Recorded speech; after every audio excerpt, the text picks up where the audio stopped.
So like I said, this was a few years ago. So my ex-husband and I, we owned a photography business. It was a 1 hour film developing photography business.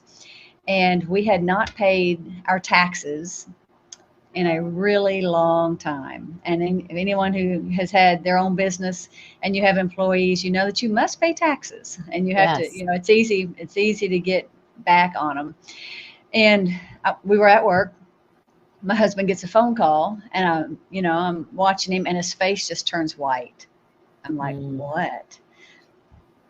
And he hangs up, and he said, that was the IRS. He said, they just called, and they said that they have put a freeze on our bank account, Oh, that wow. we have 24 hours to come up with $30,000, or they're going to come padlock our front door and begin the process of getting their finances. I'm like, That's whoa, pretty scary. that is scary. Because we're like, how much cash do you have on you? Because this was checks. This is, when everyone was writing checks, so you didn't carry a lot of cash. It's like now everyone has debit cards.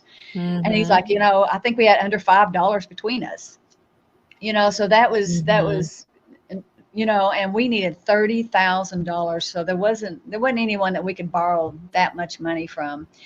And we had been trying to sell a portion of our store because we knew that we were getting into some financial trouble, but no one was interested, you Mm-hmm. know. And so knowing that there wasn't anything else left to do, I went home Mm-hmm. and I laid my girls down for a nap.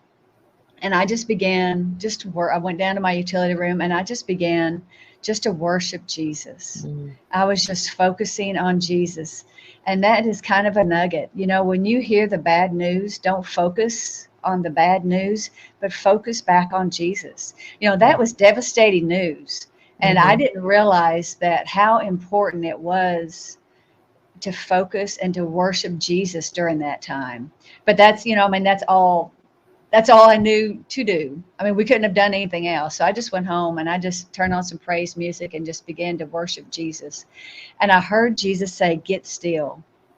And that's kind of another little nugget is, when you hear bad news, you have a tendency you know, to start doing stuff and you get anxious and you get fearful, just so full of fear. What are we going to do now? We have $2.50. We don't have any milk. We don't have any, but he said, sit down and get still. So I sat down and I got my mind still, got my body still. And he says, I have something to show you. I have something to tell you. So I sat down and then I heard him say, come up here. I have something to show you. And so I saw Jesus standing beside me, and he gives me a big hug and a kiss on the cheek. And we began walking towards this big, huge, massive door that has like the big wheel, like in the old movies, the big old circular wheel. And Mm-hmm.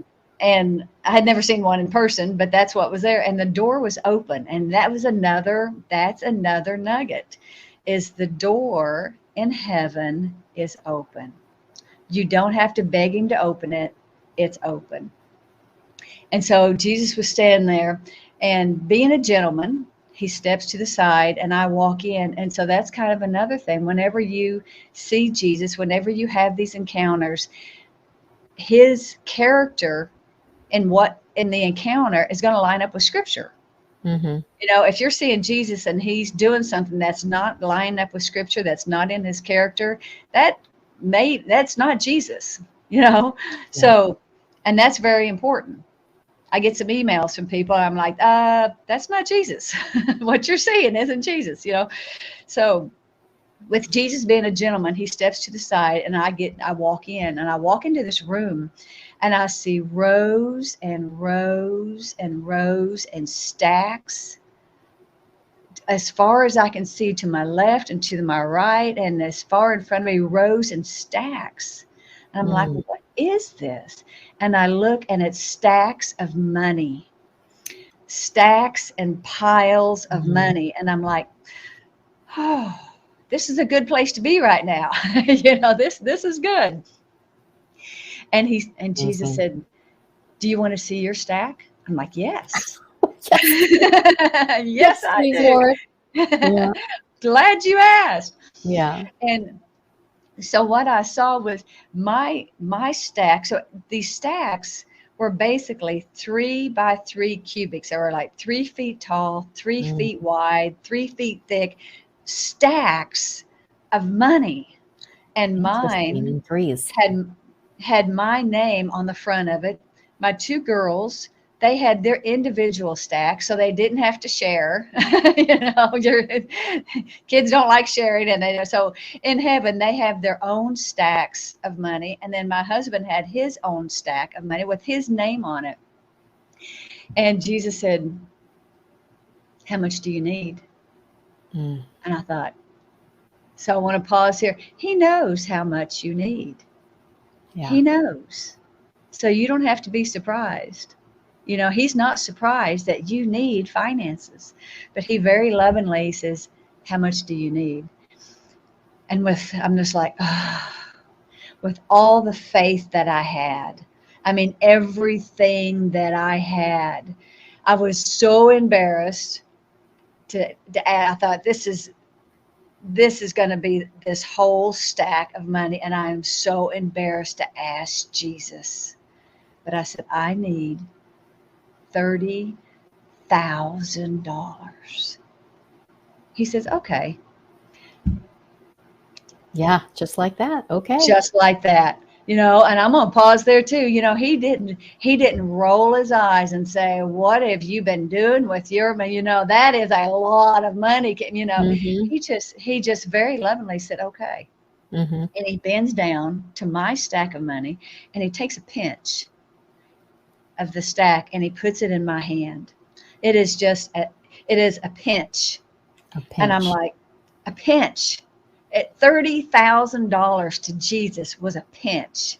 And he puts it in my hand, and I close my fingers over it, and I'm like, oh, hmm. I don't need this in heaven. I need this on the earth. How do I get this back? You know? And he Yeah. looks at me, and he, knowing my thoughts, he said, "Do you want to know how to get it back?" I'm like, yes. And so suddenly I was aware of an angel that was standing against the wall. And Jesus points to the angel and he says, "Go." And the angel takes off out the door. And I'm like, oh, I don't know where he went, but I hope it had something to do with the money, you know.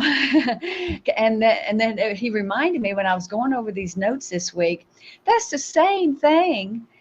That's the same thing as the body parts room. There is no difference. If you need Yeah. body parts from heaven in the body parts room, the same authority that Jesus had, the same authority we have because of Jesus, is we can ask that we can tell the angels, I need a liver, I need, you know, a new ear, I need legs, I need a spine, I need lungs, I need teeth. And with the authority of Jesus, say to the angel, just like Jesus did, go, and they will go to the body parts and Mm-hmm. bring down what you need. It was very simple because the angel obeyed Jesus's voice. I mean, instantly. He didn't argue. Yeah. He didn't like, yeah, I mean, he took off like a jet out the door. And so I was noticing, I was looking at my stack, and most of it, you know, some of it was like 3 feet tall, but some of it was a little bit shorter. And so I asked Jesus, does the money ever run out? And he laughed at me. Of course he would. Yeah, he laughed. And he laughed because it was a funny question for him. Yeah. You know, and he leans down and he puts his hand under the shortest stack and pulls it out. And as soon as he pulls out the shortest stack, the money goes and it fills right back up. It was instantly 3 feet high, and so it never runs out. And he put it right on top of one of the other piles, you know. Mm-hmm. And I'm like, wow, that's amazing. And Jesus said, "Do you know how the money gets here?" I'm like, "No." And he says, "By tithing, Oh, by yeah. giving offerings, Mm-hmm. by finding scriptures that pertain to finances, and by faith." And I was thinking, you know, some people have never been taught about tithing. Some, You know, Yeah. they've never been taught about giving or faith. You know, I was thinking, well, how do they get money here? And he answers me because he knows what you're thinking. And he says, by my grace and by my mercy. And just because I love them. I'm like, Yeah. wow. And then I noticed my youngest daughter, she was about 1.5, you know, or so at the time. I noticed most of her pile was even, but some of her money was gone. And I'm like, huh, that's what I thought. Huh. And I said, you know, why is some of her money gone? She knows nothing about tithing or giving, and she certainly hasn't quoted any scriptures. And he laughed and he said, but she still has needs. She still needed a baby crib. She still needed diapers. She still needed food and clothes. And he said, and there's money here for her ministry when she needs it. You know, and I just want to encourage people that if you're pregnant or if you're thinking about having a baby, but you're worried about the finances, Jesus has your baby's stack of money in heaven, and he will make sure that that money comes and your baby is provided for. Your baby will have clothes, it will have formula, it will have diapers. He will provide, and so you don't have to be afraid. Your baby has a stack of money in heaven, and it's just for your baby. He will make sure that it comes to you. And so I was thinking, well, that's really neat. And so when I was looking at that, out of the corner of my eye, I'm like, because I saw a pastor that I had just heard, he was not handling his finances right. And I saw his stack of money, and it was bigger than mine. And I'm like, oh, you know, look at, and I'm thinking, you know, his is bigger That's than not mine. fair. That's not fair, you know. Yeah. But Jesus was so nice. He did not say, well, Kim, you are here for a reason. You know, you are here because you weren't handling your finances right. You know, that's called the pot. That's the pot calling the kettle black, isn't it? Right. You know, you're judging him. And, you know, and you know why you're here. You know, he didn't say anything like that. He didn't point his finger. He didn't wag his finger at me. He didn't condemn me. But he knew what I was thinking. Because I was upset because that pastor had a big pile of money. And Jesus looks at me with so much love, and he said, his needs are bigger than yours. And I'm like, oh, yeah, that would be. That's true. He has a church. You know, he has people and stuff. And so we walk out of the vault, and he gives me a big hug and a kiss, and I come back to my body.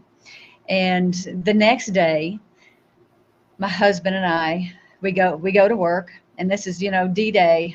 This is, you know, and so there's kind of a heaviness, you know, just in the atmosphere because, you know, the IRS said we had 24 hours. And so we're kind of at work. I have a little bit of faith because of what I had just experienced. And, you know, but it's still, the atmosphere was still heavy. And the phone rings, and my husband goes and answers the phone, and I'm looking at him, and he's wide-eyed, and I'm like, what now? You know, and he's like, yes, thank you, yes. And he hangs up, and he says, a lady just called, and she heard that we were interested in selling a portion of our store, and she has $35,000 cash that she could have in our bank account by noon today if we were still interested in selling a portion of our store. And we're like, yes, we are. You know, so that angel got the money from the money room, inspired someone to contact us. So within the 24 hours, we not only had enough, but we had more than enough. We had $35,000 cash. So we had more than enough to pay off the IRS. And within a year, we were able to buy this lady out, and we got our store back. You know, so God is faithful. Testimony. He is faithful. Yeah. So, you know, and the scripture, you know, some people are like, well, what scripture? Well, Philippians 4:19, but my God shall supply all of your needs according to his riches Mhm. in glory. And he's rich. He's got stacks of money, so, don't be afraid. Don't be afraid, because he loves you, and he will provide for you. Then he gave us back the business. And it was our fault that what the cool thing is that it was our fault that we were in that Mhm. situation. It's not like Yeah. someone else did it to us. We did it to ourselves, but yet out of his grace and out of his Yeah. mercy, he helped us to get out of it, Mhm. and it's out of his grace and mercy, and his love, and he wasn't condemning. He never condemned us. He's like, I'm Mhm. going to help you. I hope you get out because I love Mhm. you, you Yeah. know.